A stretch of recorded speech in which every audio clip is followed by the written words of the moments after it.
চাঁপাইনবাবগঞ্জের প্রবাস ফেরত এক উদ্যোক্তা বিদেশের চাকরি ছেড়ে এসে রাজশাহীর তানোর উপজেলার বরেন্দ্র অঞ্চলের অনাবাদী জমিতে গড়েছেন সবুজের এক অনন্য দৃষ্টান্ত।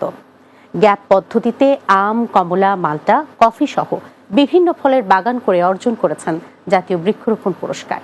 তবে একের পর এক পুরস্কার পেলেও এখনো কাঁচা রাস্তার কারণে সময়মতো বাজারজাত করতে পারছেন না উৎপাদিত ফল।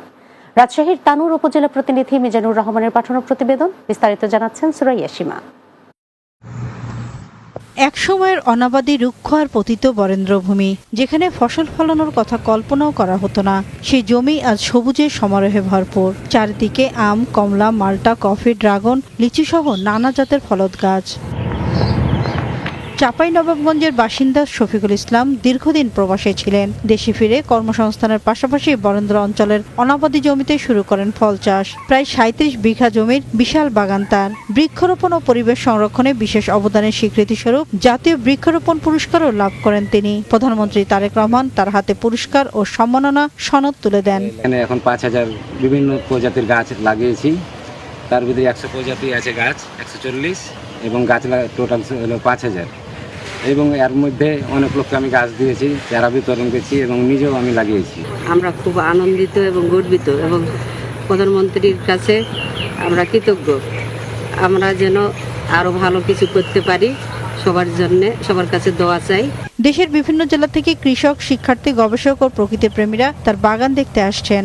ইনি নাকি জাতীয় পুরস্কার প্রাপ্ত, সেজন্য দেখতে এসেছি। তো বাগানটা আসলে অনেক সুন্দর।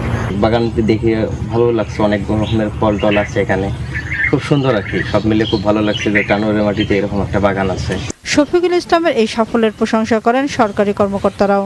সে যে জাতীয় পর্যায়ে প্রথম স্থান অধিকার করছে, এটা নিঃসন্দেহে তানোরবাসীর জন্য একটা গৌরব। তার এই কার্যক্রম দেখে আরো উদ্বুদ্ধ হয়।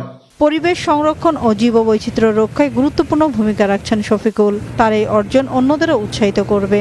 পার্শ্ববর্তী জেলার হয়ে উনি এখানে এসে বাগানটা করেছেন এবং এখানকার বাগানে এত প্রজাতির ফল, এত কিছু আমাদের জন্য অবশ্যই সাফল্য।